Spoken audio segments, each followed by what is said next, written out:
Thérèse, racontez-moi comment ça s'est passé, quels ont été vos premiers symptômes? Eh ben, j'étais très fatiguée, très fatiguée. J'avais perdu l'appétit, j'avais perdu le sommeil, et puis j'avais plus rien quand je mangeais, j'avais plus de goût, j'avais plus rien du tout.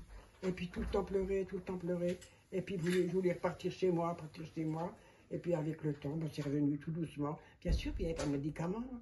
On a dit que surtout du paracétamol, mais moi, comme j'ai beaucoup d'arthrose déformant, ils me donnaient des médicaments, ça m'a aidé un petit peu. J'ai moins eu mal à mes mains, voilà, mais autrement, c'est cette grande fatigue. Si vous saviez la fatigue que c'était, un matin, impossible de me lever.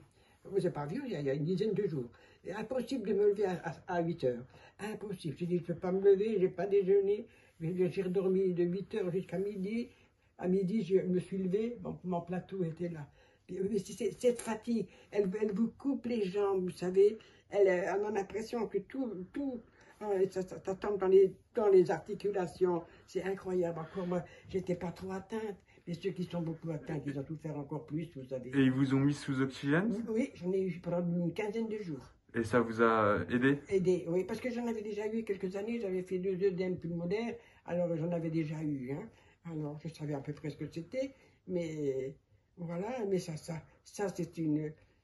quelque chose d'affreux quand même, hein. Alors, je voulais savoir déjà comment ça s'est passé, comment ça s'est passé les premiers jours du début de cette épidémie pour vous.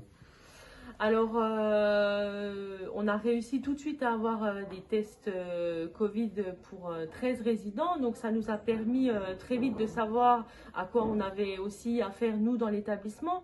Bien, 2-3 jours avant, quand les premiers cas de fièvre sont arrivés, on a tout de suite stoppé les visites extérieures et puis confiné tous les résidents en chambre. Donc ça, dès le 3 mars, et on a eu les résultats des tests le 5 mars. Donc voilà, tout de suite, on a été des plus réactifs. On avait du stock de matériel parce qu'on a un stock plan bleu, comme dans tous les établissements. Donc voilà. Et qu'est-ce qui a été le plus difficile pour vous et vos équipes à gérer dans cette crise? Eh ben, d'être face à un virus dont on ne connaît pas tout pour le moment. On en connaît de plus en plus, mais début mars, on était vraiment au tout début de l'épidémie aussi en France. Donc on connaissait pas tout. Et puis bien sûr, d'être face, c'est notre métier d'accompagner la fin de vie, mais d'être face à des décès suite à ce virus, c'est forcément, ça nous touche. Et puis on est très touché pour les familles aussi. Est-ce que vous avez le sentiment que la crise est derrière vous? Oui, nous, le pic épidémique, il est passé. On n'a pas eu de nouveaux cas symptomatiques depuis le 13 mars. Donc, on ne crie pas victoire non plus. On fait toujours très attention. Les résidents sont confinés encore en chambre. On a encore, voilà, on porte encore des masques, des surblouses, etc. Mais vraiment, on est plutôt dans la phase décroissante de l'épidémie chez nous, oui. Alors Stéphane, est-ce que vous pouvez me raconter un peu comment vous avez découvert qu'une partie des résidents et le personnel étaient malades dans cette EHPAD? Oui, voilà, à partir du moment où on a eu tous les résultats des résidents qui avaient été testés, c'est vrai qu'on a alerté l'ensemble du personnel a été appelé a été informé. Et moi, pour le coup, j'étais avec un petit bébé de 3 jours là dans les bras quand j'ai appris la nouvelle. Et vous avez vous-même souffert de symptômes dans les jours qui ont suivi? Moi, j'avais eu quelques symptômes 2-3 jours avant que l'ensemble aussi que l'établissement soit vraiment touché, quoi. J'ai eu les symptômes en même temps que l'ensemble des résidents. Qu'est-ce qui a été le plus dur à gérer là, durant cette crise, durant ce mois de mars pour vous? Ce qui a été vraiment difficile, c'est plus la charge émotionnelle. C'est de voir partir voir partir quand même beaucoup de résidents. Certains qui étaient avec nous depuis quand même plusieurs années, auxquels on s'était très attachés. On était attachés également à leur famille. Et voilà, c'est ça qui a été difficile. Pour moi, le plus difficile. Vous, à l'heure actuelle, vous avez toujours quelques symptômes qui persistent? Un peu les articulations. Avant, je marchais un peu mieux, mais depuis que j'ai eu ça, j'ai du mal à marcher. Il faut le temps que ça revienne. Hein. On ne se remet pas d'un seul jour, vous savez. Hein.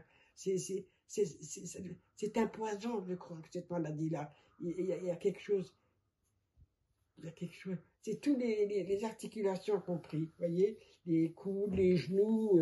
Avant, je marchais avec mon déambulateur. Je ne peux plus marcher avec mon déambulateur. Alors, je suis en fauteuil maintenant. Hein. Vous avez eu peur parfois? Oui. J'ai peur de mourir quand même. Malgré que je disais toujours, oh, ben, ça, plus à mon âge, je peux m'en aller. Mais quand c'est venu, j'ai eu peur de mourir quand même. J'avais mon fils, hein, j'ai pleuré. Il ne pleure pas, maman. Mais non, tu ne vas pas mourir, toi, c'est pas possible. Tu ne veux pas mourir, mais non, c'est pas possible. Ça, j'ai eu peur, oui, on est obligé d'avoir peur. Parce que moi encore, c'était pas trop fort, ma maladie. Mais quand on sait tous les autres personnes, regardez ceux qui sont en réa, qui sont en coma, c'est triste. Et puis, forcément, il n'y a pas de médicaments. Il n'y a pas de médicaments. Un peu de paracétamol, ça, on en a eu du paracétamol. Hein. Oui, ça, on est soigné comme on doit être soigné. Hein. Ça, ils ont fait ce qu'ils ont pu. Enfin, il y en a qui sont partis, c'est triste. Et ça fait partie de... Et à 92 ans, qu'est-ce qui vous a fait tenir? Ben, ce qui m'a fait tenir, comment vous dire, c'est un peu ma nature. Voyez-vous, je crois beaucoup en Dieu. Je crois beaucoup en Dieu et j'ai pris tout le temps. J'ai pris tout le temps et ça m'aide beaucoup. Le matin, je dis mon chapelet. Dans la nuit, quand je repasse, je dis mes prières et ça me donne du réconfort. Voilà, c'est tout ce que j'ai.